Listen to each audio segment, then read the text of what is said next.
Jesucristo nos quiere libres para seguirle, sin apego de ningún tipo, ni externo ni interno. Que acojamos su estilo de vida para participar de esa libertad y entrega que nos ofrece. Recibe, ya sabes, como siempre, un gran abrazo de paz. Saludos. Algunos de los temas que han surgido en la lectura bíblica que hemos escuchado, la verdad que no van en el interés del mundo de hoy. Por ejemplo, la pregunta del joven rico: maestro, ¿qué tengo que hacer para conseguir la vida eterna? Hoy nuestra gente no se plantea la vida eterna, ni siquiera se plantea el más allá. Todo queda, digamos, de tejas para abajo.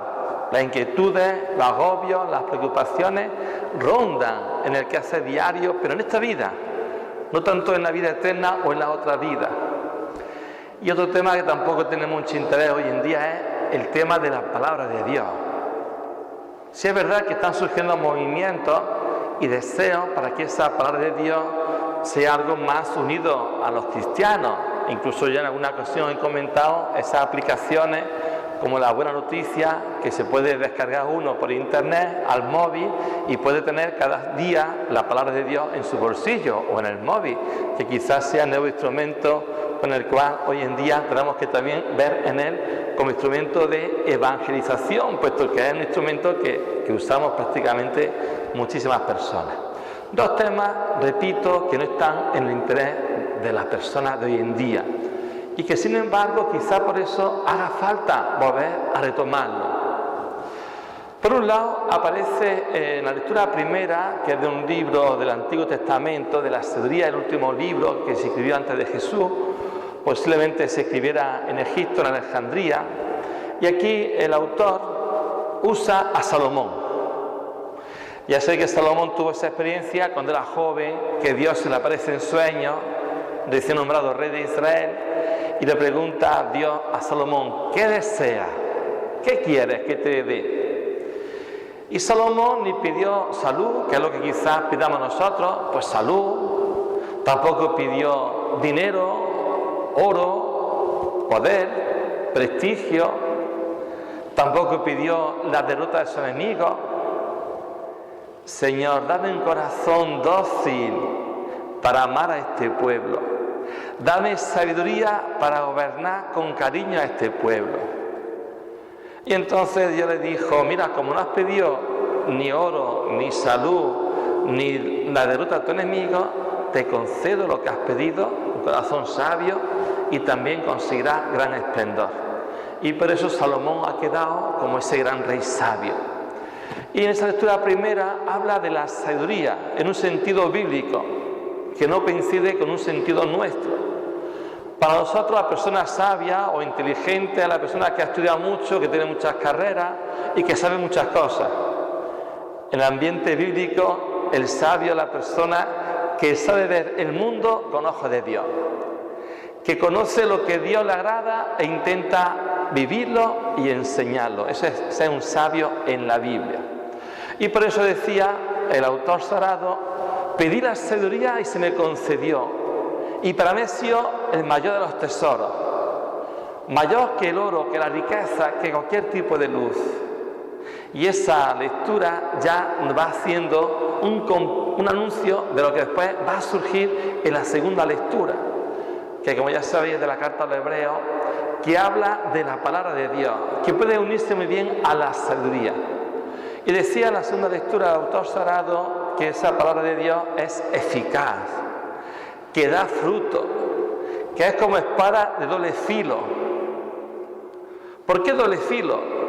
Porque cuando uno lee la palabra de Dios, transforma su corazón. Y cuando uno escucha la palabra de Dios, transforma su corazón. Por eso doble filo, porque transforma a quien la anuncia y a quien la recibe.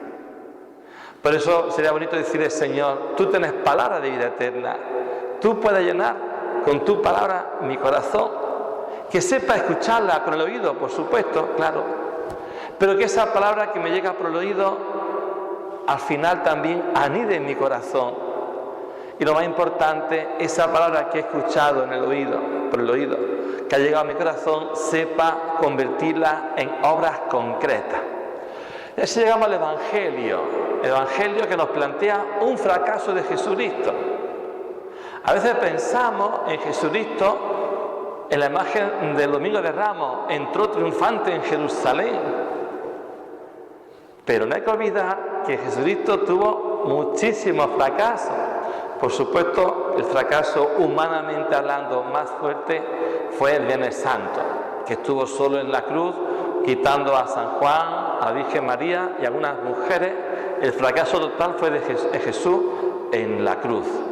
Pero recuerda un poco como ese grano de trigo que cae bajo tierra, que podrido da mucho fruto. Pero fue un fracasado en muchísimos aspectos de su vida y también con el joven rico, con el rico.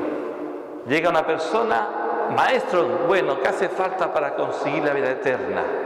Una pregunta que, como digo antes, hoy no se plantea a la gente, pero que en el fondo está en el corazón nuestro. Porque esta vida tenemos que reconocer que no llega a llenarnos y tenemos una proyección de algo más profundo, de aquello que entra por los sentidos, vista, oído, olfato, gusto y tacto. Hay algo más. Y por eso decimos que el ser humano es un ser trascendente o un ser espiritual, porque tiene algo más que los sentidos. El caso es que Jesús dice, ya sabe el camino, cumple los mandamientos y el joven dice, eso ya lo cumplía yo desde joven, desde chico, desde mi juventud. Y Jesús, dice el texto, lo mira con cariño. Se pone contento Jesús. Y le dice, pues entonces para conseguir lo máximo te falta una cosa. Vende tus bienes, dáselo a los pobres y sígueme. Y decía el texto que el muchacho puso la cara triste y se alejó porque era rico. ¿Qué plantea esa lectura? El problema no es que tengamos cosas o bienes, es que las cosas nos tengan a nosotros. Y que nuestro corazón sea un corazón de carne para más, sea un corazón de piedra o de metal. O puede ocurrir que tengamos apegos, ataduras, que hace que no seamos libres. Decía Tagore, este gran escritor de la India, que si a un pájaro grande como el águila mismo le ponemos lámina de oro, ya no vuela. Y eso nos pasa a nosotros, a veces tenemos lámina de oro, en plan metafórico, que nos impiden sentirnos libres para seguir a Jesús, libres para escuchar su palabra, libres para ponerla en práctica. Por eso pidámosle al Señor que esa palabra suya que escuchamos muchas veces cale en nuestro corazón como tierra buena. Y también pidámosle al Señor que nos dé su sabiduría para poder entender las cosas de la vida y, por supuesto, que no tengamos ningún tipo de apego para sentirnos libres, para escuchar su palabra y ponerla en práctica.